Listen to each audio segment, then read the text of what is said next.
Dear trainers, this is Sanjogita from Commonwealth Educational Media Center for Asia. I wanted to talk to you regarding your jobs. I wanted to ask all of you a very simple question. What do you think is your work? What are you doing? Who are you professionally?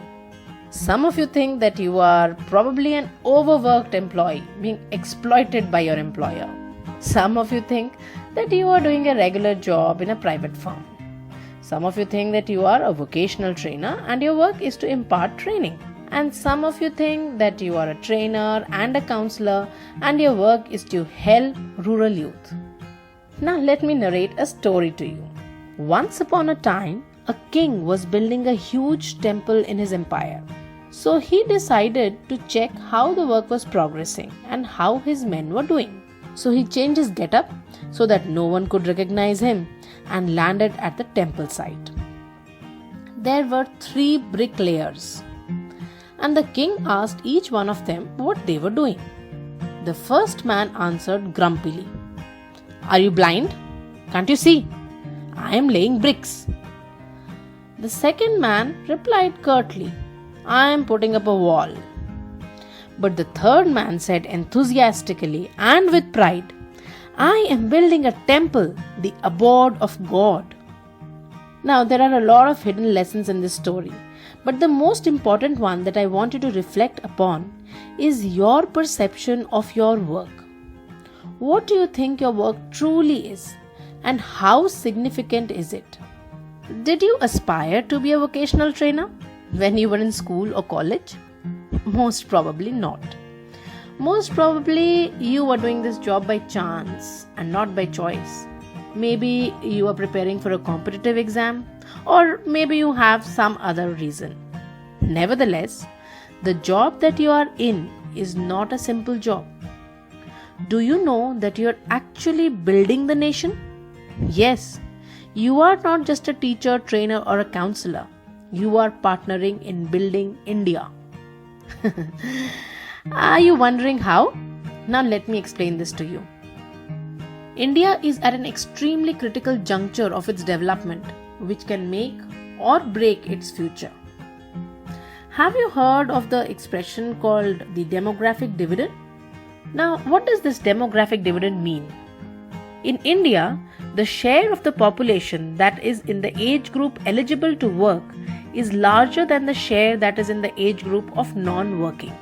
That means majority of the people are in the age group of 15 to 64, where a person is expected to work, and lesser number of people are in the age group of below 15 or younger and 64 or older. It means that there are more breadwinners than dependent people like children and old people. The youth is in majority, the generation that is ready to earn its living, generate economic progress in the country, that is in abundance. Now this scenario happens in a country only once in its lifetime. Only once in the lifetime of India such a time has arrived. India is a youthful nation today with a huge supply of people. As it is, our population is large. On top of that, the women of this generation are also most likely to work since they are educated and have been brought up in nuclear families. So this point in the life of India can be an opportunity or a threat. If India capitalizes on it and takes advantage of this situation, then India can move from being a developing nation to a developed nation, and that will be called reaping the demographic dividend. But if India fails to do so, the population in India can become a demographic disaster. So to save India from disaster and to reap the demographic dividend, what to do? We need to make sure that people in the age group of working, and especially women, are all equipped enough to be able to do something. Now, what is that thing that they require? They require skills. And not only technical skills, but generic employability skills. That means ability to just keep a job at the first place, or to become entrepreneurs, or to become self-employed. The West Europe and Japan are already aging, and their total populations have been declining. China is at the end of its demographic dividend, And although its GDP has grown at a rate unprecedented in human history, and they have succeeded in reducing the number of poor at the same time.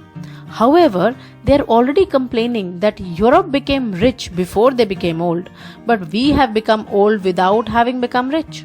If we do not get our act together, then India will face the same challenge in the next 25 years. We therefore need to grow at a very fast rate, which is possible only when our youth are educated and armed with skills which can transform the society in an ever-changing technology-driven age.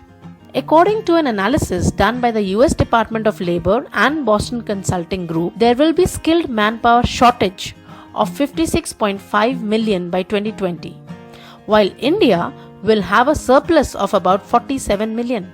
India will therefore have to concentrate on quality-driven vocational education and training system which can not only meet its own domestic requirement fully but also can become the supplier of skilled manpower to the rest of the aging and aged world. Otherwise, 25 years down the line, we will also lament that we became old without having become rich. Do you now understand how important it is for youth of India to be economically productive? That they can be only when they are sufficiently skilled to either find employment or self-employment. And who do you think is enabling him or her to become economically productive? It is none other than you. From today onwards, please bear in mind that your job is not to impart classes. Your job is not to simply engage students. Your job is to make the youth of India economically productive. It is a job worth taking pride in, and it certainly means a lot of responsibility. That is why we have designed this course especially for you so that you can understand your responsibilities better and impart your duties in building this nation. Thank you.